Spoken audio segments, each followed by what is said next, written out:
Come with me and you'll be in a world of pure imagination. Take a look and you'll see into your imagination. We'll begin with a spin, traveling in the world of my creation. What we'll see will defy explanation. If you wanna view.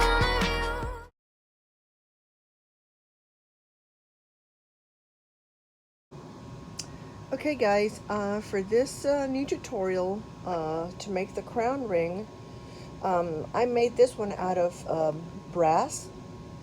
Actually this is new gold that I have in a 16 gauge, and I sprayed some glue on the back of this image that I made myself, and I glued it to that piece of brass, and it will go nowhere. It's a spray glue. You can buy it from Loctite, I think, from Elmer's. There's different sprays out there. I got mine at Lowe's, so anyway, I used all that you need to start is the saw with a 3/0 blade. I used the Nano blades. They're my favorite, and my favorite lubricant, Otto Frei. So any crown image that you have, there are many, you can Google, and as long as you find a flat crown-like pattern, that would be fine. I have to say that using this saw, it was really a game changer for me when it comes to sawing. Actually, I did have sawing skills, but I think the blade did not help and the saw didn't either, and I had several of them, and when I bought this one, I was a little bit skeptical, but it's truly a game changer. I have to say that coupled with, the blades, Nano blades, coupled with lubricant, this specific one is really amazing. My sawing goes really neat, and for a long time. Most of the time with one blade I do it all. So that's very significant, I have to say. Okay guys, so let's get started.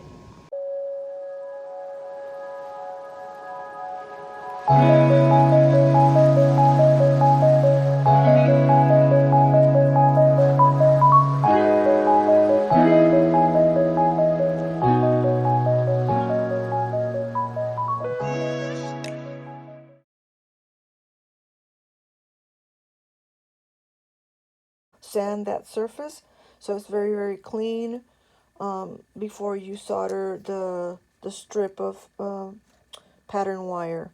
So I would do that and then cut to the size that you need, and then solder that with that brass solder. It's like 2 or 3 millimeters above from the edge.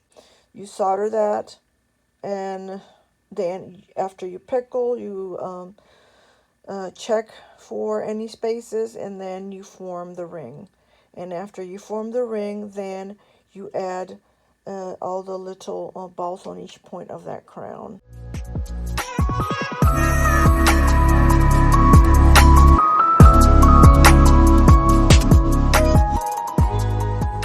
Next, you're going to see me soldering the balls on each point of the crown, but you will see that the ring does not have the pattern wire around it.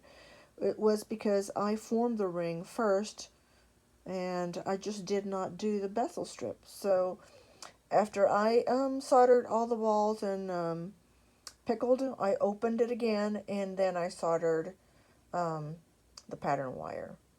I do suggest, though, to solder the pattern wire before you fold the ring or form the ring. And last, then solder each ball on each point, and that will be much easier.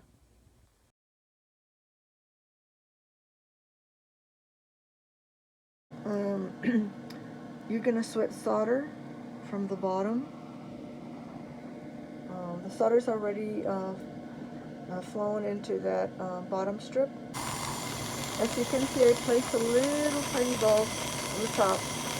So I have to finish the soldering right there, and then it flows. I come back to the top and trying to flow that little piece of solder, so I stay on the bottom, you know, focus on that, so I can feel in that gap. Come to the top. Now this is brass. I mean, kind of a little tricky. Okay, so you go on until it flows. I had to add another little piece of solder because I had another gap that I found. So that's what I'm doing. I'm going under, and then I come to the top for a little while, and then I go back under. And it's done. All flown. Very well.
I have placed the ring in a mixture of equal parts of hydrogen peroxide and white vinegar. It's just a cleaning solution to get rid of that copper. So you'll see that it will clean your piece really, really well. I'll leave it there, you know, for a while. I would say 15 minutes. So it's looking pretty good. It's releasing all that copper, as you can see. So yeah, you can reuse that solution, so don't throw it away. Just use a mason jar. Look how clean it is. I'm going to take it out and check on it. I'm going to brush it, and I'll see how it looks. I'll use a magnetic tumbler that I have, not the regular, but the magnetic one.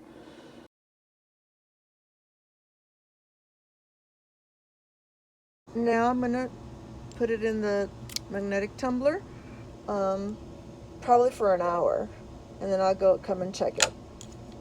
There you go. Now the crown is out of the tumbler. Look how pretty it looks. From now on, everything is going to be done with a flex shaft and with my polisher.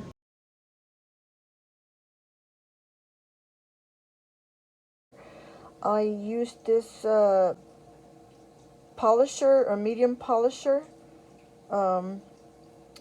It's a cylinder, and I'll give you the part number for it. Is really good. This is the number 1. You start with this one.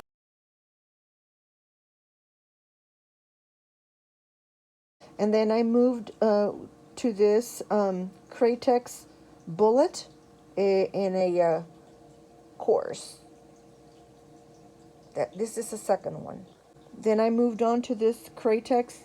This is a medium grit, and it's really good too. This is the third one I used.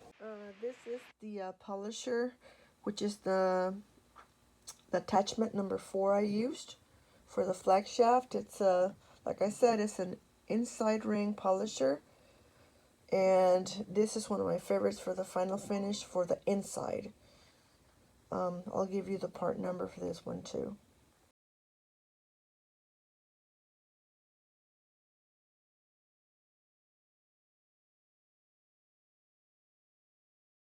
And then I use this green pumice wheel in a this is a medium for the edges of the ring, like in the adjustable part in the back of the ring, you know, those two little tabs, and also for the edge below the pattern wire, you know, that little space that you left at the bottom of the ring, that little strip there of metal.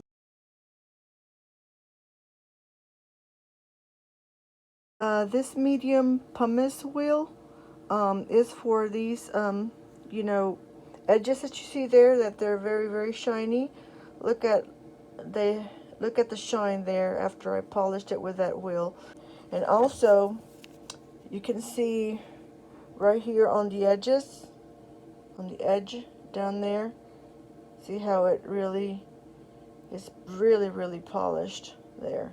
It's looking pretty cool already. Looks nice inside.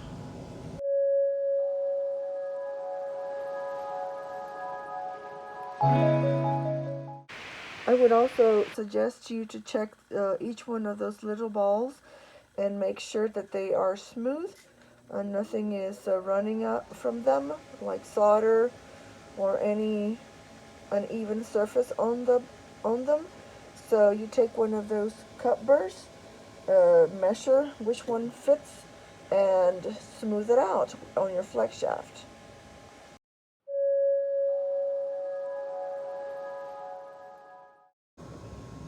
Okay, so after polishing the ring, then I did the patina. I used that Jack's copper and brass patina, and then I washed it and dried, okay?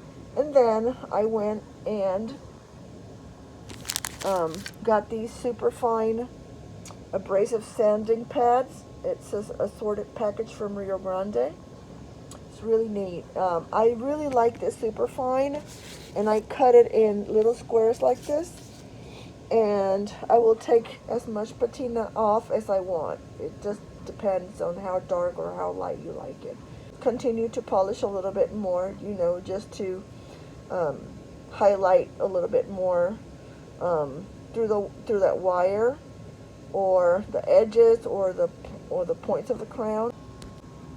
I did patina inside a little bit on that maker's mark, and because it spilled a little bit out of the letter, I took again the ring polisher, the number 4 in the video, and I polished the ring inside again, okay? Okay, that is the inside polisher that I'm talking about, which I said it was a number 4. I used it to clean all the patina inside of the ring. Now the ring is shiny again, and then I'm going to proceed with the pads now on the outside. Now, I scrubbed the ring with that super fine 3M pad, and look, it looks so, so pretty, right? It looks so pretty. All right.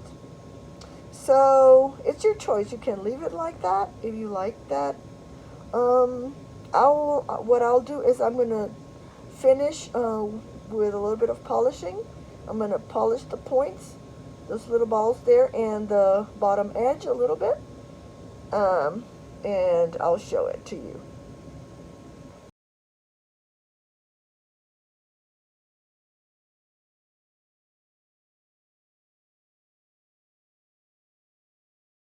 This is a finished ring. You want it darker, you can leave more patina. This is the back, the tabs on the back are adjustable. And you see I polished that edge, so pretty. And there you go. I think it's a really fun project. You apply many techniques, and as you see, it turns out to be really, really, I really like it. I hope you enjoy it. I think it is a really fun ring since it's adjustable. You can use it in any finger, you know, and adjust it to any size really. Okay guys, this is the end of this tutorial. I hope you had fun. I will work on bringing more tips or tutorials to you, and thank you so much for the follows, and I would appreciate any comments if you have any, or any questions that I can help with. All right, well, you guys stay safe and see you soon again.